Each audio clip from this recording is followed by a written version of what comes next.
बार की ठंड बहुत ही ज़्यादा बढ़ जाती है। एक बंगले के बाहर बहुत ही ज़्यादा कोहरा हो जाता है। वहाँ पर दूर-दूर तक कुछ नज़र नहीं आता। वहाँ पर कुछ व्यक्ति रहने के लिए आते हैं। एक बूढ़ी औरत वहीं पर गुजर रही थी। तभी उसे कुछ व्यक्ति बुलाते हैं और उससे पूछने लगते हैं कि क्या यह बंगला हमें रहने के लिए दोगी? उन्हें वहाँ पर कोई गेस्ट हाउस नहीं मिलता, इसलिए वो लोग वहाँ पर भुगतान करके वहीं पर गेस्ट हाउस ठहरते हैं। नजर ही नहीं आ रहा है मुझे, इसीलिए यहाँ आना पड़ा। माफ करना रवि बेटा। क्या पापा आप भी? ये डाक बंगला कितना खौफनाक नजर आ रहा है। इसमें हम अगले 2 दिन कैसे बिताएंगे? रवि बेटा, कॉलेज का लास्ट ईयर चल रहा है तुम्हारा। इतने बड़े हो गए हो फिर भी इतना डरते हो। अब हम भी क्या करें। अगले 2 दिनों तक इस गांव से बाहर मौसम खराब होने की आशंका है और साथ ही भूकंप आने की भी। अरे मेरे डरपोक भाई, तुम कब सुधरोगे। अरे उल्टा इस डाक बंगले की खूबसूरती को देखो ना। यहाँ की शांति में कितना सुकून है। उफ। चुप रहो जीविका। फिर यह कहकर वह चारों लोग अपने-अपने कमरे में आराम करने के लिए चले जाते हैं। जीविका और रवि एक कमरे में लेटते हैं और उनके माता-पिता एक कमरे में लेटते हैं, लेकिन जैसे ही रवि आंखें बंद करता है, उसे किसी की रोने की आवाज़ आने लगती है। वह बहुत ही ज़्यादा घबरा जाता है। मेरे पास आओ। आओ। आओ मेरे पास। आओ। ये किसकी आवाज है? रवि के तो पसीने छूट जाते हैं। वह बहुत ही ज़्यादा डर जाता है। बाहर आकर बालकनी से नीचे देखता है तो दूर-दूर तक उसे कोई नज़र नहीं आता और बाहर घना अंधेरा होता है। है। तभी वहाँ यहाँ पर तो जीविका दूर दूर आकर तक उसे कोई डरा नजर नहीं देती आ रहा है। है। फिर ये आवाज किसकी थी? भू। जीविका, तुम पागल हो क्या? ऐसे कोई करता है क्या? मैं कितना डर गया एक पल के लिए। सॉरी, मैं तुम्हें बस इतना कहना चाहती हूँ कि तुम अपने मन में से इस डर को भगा दो। ये जगह दिखने में जितनी हॉन्टेड है उतनी असल में है नहीं यार। थोड़ी देर बाद वह चारों नीचे खाना खाने के लिए आते हैं। तभी उसे एक बूढ़ी काकी खाना परोसती है। फिर बोलूंगा, मैं सच कह रहा हूँ। ये डाक बंगला सही नहीं है। मैंने अपने कानों से उस औरत की आवाज सुनी है। चुप करो यार भाई। मैं भी वही थी, तुम भी वही थे। तो उस औरत की आवाज सिर्फ तुम्हें ही क्यों सुनाई दी। मेरे कानों में क्या हड़ताल हो गई थी, हाँ?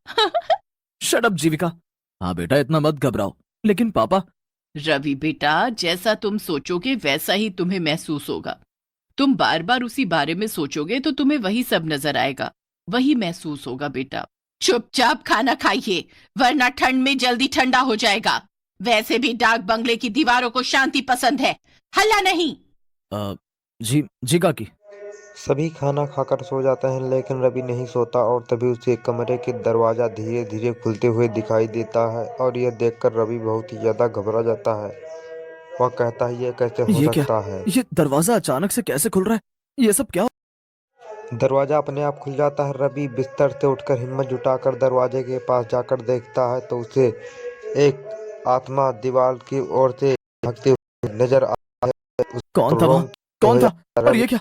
ये पेपर, इस पे तो खून की स्याही से लिखा है। मैं तुम सबकी जान ले लूंगी क्या? तभी रवि बहुत ही ज्यादा घबरा जाता है। तुरंत मनमोहन अन्नू और जीविका को वहां पर बुलाता है और उन्हें यह सब दिखाता है और बोलता है। मेरा मेरा यकीन कीजिए माँ पापा, मैं झूठ क्यों बोलूं भला। मैंने सच में किसी काले साए को सीढ़ियों से नीचे की तरफ भागते हुए देखा है। और ये पेपर, इस पर खून की स्याही से लिखा है। देखो आप। उस पर लिखा हुआ सब कुछ मिट जाता है। ये देखकर रवि के होश उड़ जाते हैं। ऐसा कैसे हो सकता है? रवि एक काम करो, तुम और जीविका हमारे कमरे में सो जाओ। चारों एक साथ सोएंगे तो किसी को डर नहीं लगेगा। लेकिन पापा, मैं डर नहीं रखते होंगे, लेकिन मुझे है। रवि भाई, तुम कुछ ज्यादा ही सोच रहे हो। बस रवि, चलो सोने अब और कुछ नहीं सुनना है हमें। पहले ही तुम्हारे पापा और मैं बहुत। कोई रवि की बात नहीं सुनता। यह देखकर रवि बहुत ही ज्यादा घबरा जाते हैं और चारों एक ही कमरे में सोते हैं। जैसे तैसे रात कटती है। अगली सुबह वह बूढ़ी औरत से काकी, रवि पूछता यहाँ है। इस डाक बंगले में केवल मैं और मेरा परिवार ही रुका हुआ है। यहाँ और कोई नहीं रुकता क्या? लोग यहाँ रुकने आते हैं, लेकिन अभी इस समय नहीं है। हटो यहाँ से, मुझे बाहर जाना है। रवि दिन में उस बंगले को अच्छी तरह से देख लेता है। मनमोहन और अन्नू जीविका बैठकर बातें कर रहे अरे होते हैं। रवि फिर भाई, रवि वहां पर आओ पहुंच हमारे जाता है। साथ बैठ जाओ, वरना फिर कोई भूत आकर आपको परेशान कर लेगा। बस जीविका, कितना परेशान करोगी तुम उसे चिढ़ा चिढ़ा कर। ओके बाबा, सॉरी। रवि कुछ दूर टहलने जाता है। तभी सुनसान सड़क पर एक लड़की दिखाई देती है जो कि फूल बेच रही होती है। फिर रवि को बुलाती है। साहब, साहब फूल ले लो ना साहब। गुलाब, चंपा, चमेली, मोगरा, जास्मिन, सारे फूल हैं मेरे पास। न, नहीं नहीं, मुझे नहीं चाहिए कोई फूल।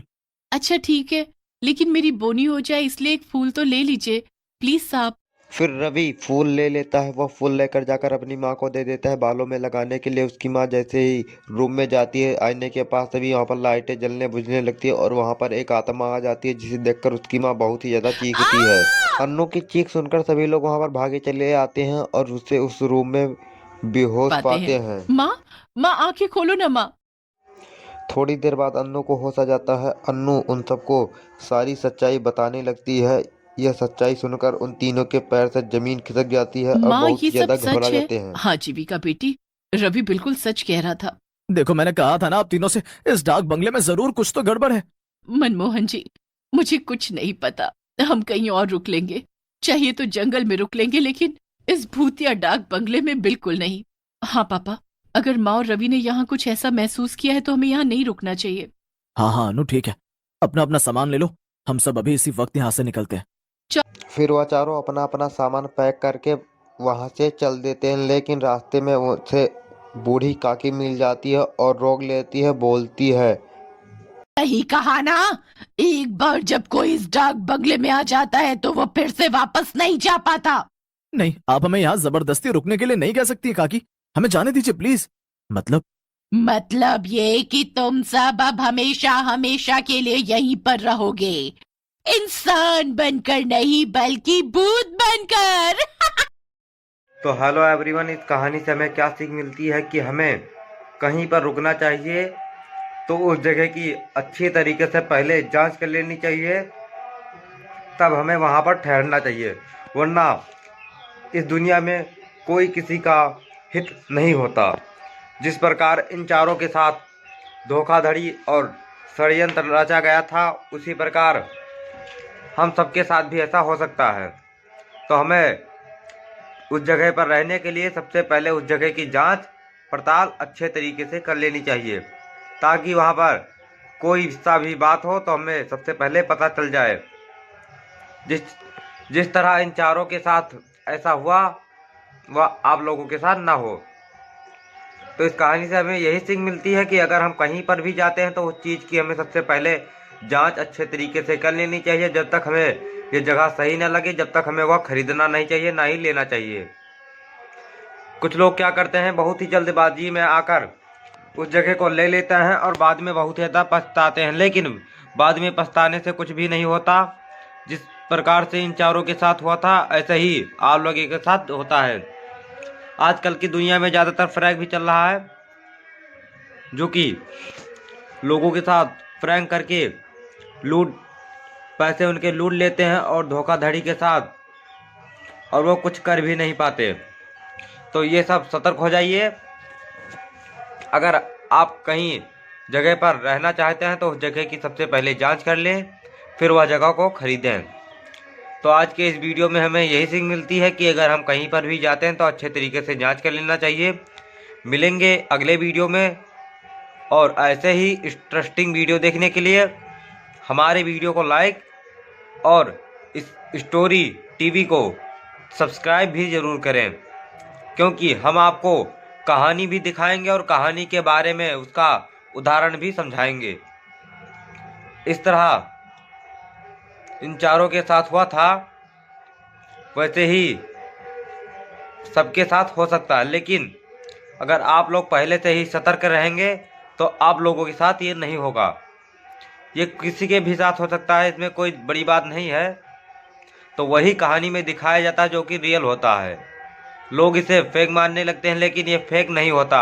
हर एक कहानी के पीछे कोई ना कोई रीज़न ज़रूर होता है, बस उस रीज़न को हमें समझना होता है। क्योंकि समझदार बच्चे लोग पहले ही समझ जाते हैं, समझदार के लिए इशारा ही काफ़ी होता है, जो कि आप लोगों ने ये कहानी ज़रूर सुना होगा। तो मिलेंगे अगले वीडियो में, तब तक के लिए जय हिंद, जय भारत और जय श्री राम। राम राम दोस्तों। हाँ तो दोस्तों, एक बात और, मैं आपको अपने गांव का एक छोटा सा नज़ारा दिखाने वाला हूँ, जो कि आप लोग देखकर कमेंट में ज़रूर बताना किस तरह लग रहा है। तो मेरा गांव है, जो कि आप लोग देख सकते हैं, आम पर भी फूल आ चुके हैं। तो इस छोटी सी वीडियो में जो कि कहानी में आपको सीख मिला है, कमेंट में ज़रूर बताएं। और यह है कुछ गांव का नज़ारा, जो कि देखने में बहुत ही ज़्यादा ब्यूटीफुल लुकिंग लगता है। क्योंकि शहरों में ऐसा नज़ारा नहीं होता। आप लोग जानते हैं गांव तो गांव होता है, शहर शहर होता है, लेकिन जो गांव होता है ना वो बहुत ही ज़्यादा दिखने में खूबसूरत होता है। आप लोग देख ही सकते हैं आम के पेड़ पर फूल लग चुके हैं और कुछ दिनों के बाद इसमें फल भी लग जाएंगे ताकि उन्हें काटकर हम अचार बना सकें। हम आपको फल भी दिखाएंगे कि किस तरह लगते हैं फल। तो तब तक के लिए इसी वीडियो को देखिए। यहाँ पर एक सामने पर रखा हुआ है गायों के लिए हरे चाला, और वहाँ पर हमारी गौ माता है जो कि मैं आपको जूम करके दिखा रहा हूँ। और ये अम्मार का पेड़ है जो कि इसमें भी पत्तियाँ नहीं है, इसमें भी फूल लग रहा है। मैं आपको जूम करके दिखा रहा हूँ। ये आप देख सकते हैं यहाँ पर पीपल का पौधा भी लगा हुआ है एंड नीम का पेड़ भी है, और यहाँ पर गाड़ी भी खड़ी हुई है। और ये पूरा खरियान पड़ा हुआ है जिसमें बच्चे लोग लच्ची डांड खेलते हैं और एंजॉय करते हैं। जिस तरह शहरों में लोग मोबाइल में देखकर एंजॉय करते हैं, वही तरह गांव में लोग मस्ती एंड खेल कूद के साथ ओलम करके एंजॉय करते हैं। वो सामने पर मंदिर दिख रही होगी आपको, मैं आपको जूम करके दिखा रहा हूँ, वो मंदिर है। और इधर गायों के लिए चारा लगा हुआ है, देख सकते हैं आप लोग, जिसे हम खरही बोलते हैं। इसे चारा काट को हम गायों को खिलाते हैं। तो कैसा लगा आपको ये गांव का सुंदर सा नज़ारा, कमेंट में ज़रूर बताएं। मिलेंगे अगले वीडियो में, तब तक के लिए जय हिंद, जय भारत, जय श्री राम।